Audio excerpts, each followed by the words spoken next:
Welcome back to the channel. Today we dive into a remarkable royal moment set to unfold this December. A moment that will place Princes William and Harry back in the global spotlight, not together, but in a symbolic face-off from opposite sides of the world. As December 1st, 2025 approaches, the estranged brothers will once again command headlines, each stepping into the public arena with major engagements that underline how far apart their paths have drifted. Prince William, the future king and increasingly visible statesman, will be in Newport for the Wales Investment Summit, one of the most significant economic events on the Welsh calendar. His schedule includes a high-profile tour of KLA's research, development, and manufacturing facilities, where he will emphasize the growing importance of the semiconductor sector. For William, this visit is more than a routine engagement. It is a chance to position Wales as a rising powerhouse in innovation, industry, and global investment. By spotlighting how cutting-edge technologies fuel both economic growth and community development, William continues to frame himself as a leader deeply invested in the nation's future. Across the Atlantic, Prince Harry will be delivering the keynote address at Toronto's OREA Powerhouse Conference, a major event widely followed within Canada's real estate and leadership circles. But Harry's appearance will focus not on housing trends or industry forecasts.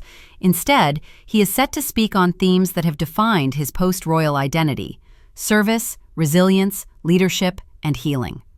Promoters from the Buzz Conference highlighted Harry's humanitarian work and his dedication to driving meaningful conversations about mental health, environmental responsibility, and community impact. His presence guarantees an international audience, reinforcing his distinct role as a global advocate rather than a working royal. Though their appearances are worlds apart, the timing tells its own story. On a single day, two princes, once inseparable, will present two entirely different visions of purpose and public duty. William, anchored firmly in monarchy and national strategy; Harry, forging his own path as a speaker, veteran, and activist.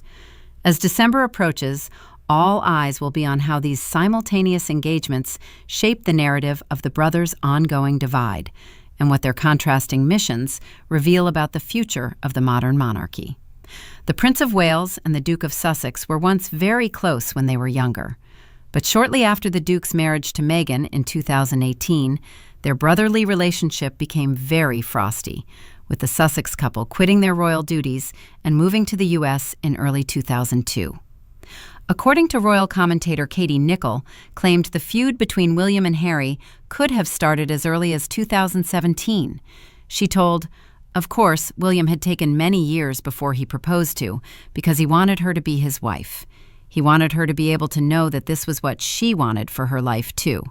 And I think, what was meant to be well-intended brotherly advice landed really badly with Harry. At that time, it really hurt him that he felt he didn't have his brother's backing over Meghan."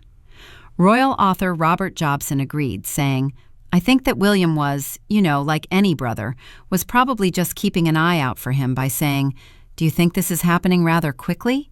One moment now resurfacing amid speculations about the couple's relationship, Prince Philip once issued a stark warning to Prince Harry ahead of his marriage to his now wife.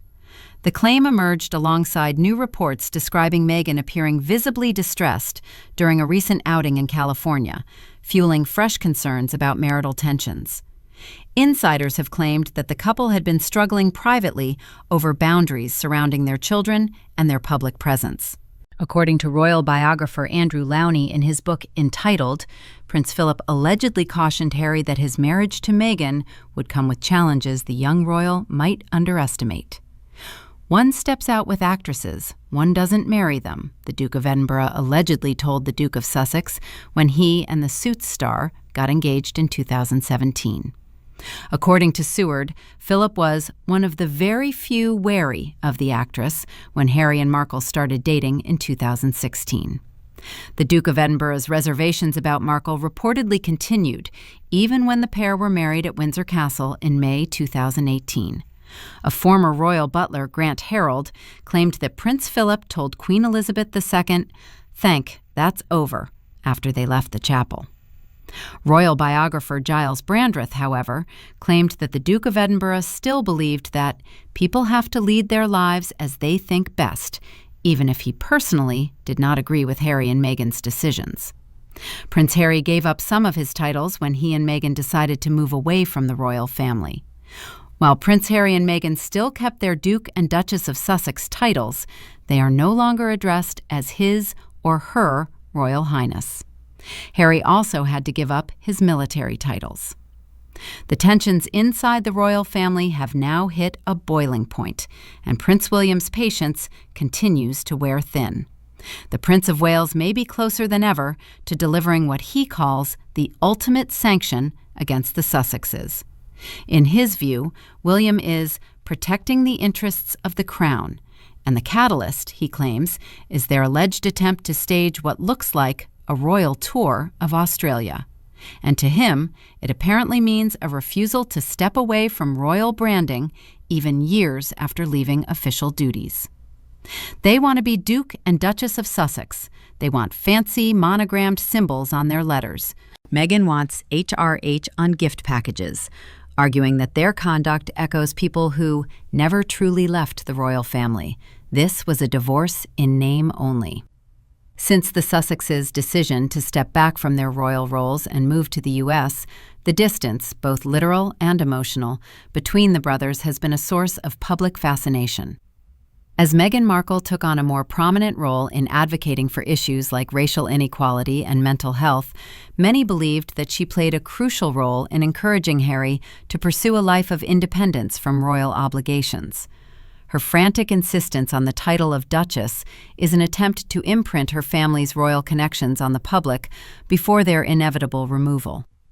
The Harper's Bazaar interview with Meghan, the Duchess of Sussex, which appeared this week, was meant to be a triumphant finger aimed at the British royals. Released on the very day that Prince William and Princess Catherine signified their increased responsibility by attending the royal variety performance, this clear attempt to overshadow them was Meghan's most extraordinary own goal yet. The world ignored the tedious girl boss platitudes and instead reveled in her insistence that everyone around her use her full royal title, even in situations where it made no sense. A house manager announcing, "Meghan, Duchess of Sussex," to a lone journalist grabbed headlines. Less widely noted was that the article opens with Meghan insisting on the same treatment when meeting a group of school children at the La Brea tar pits.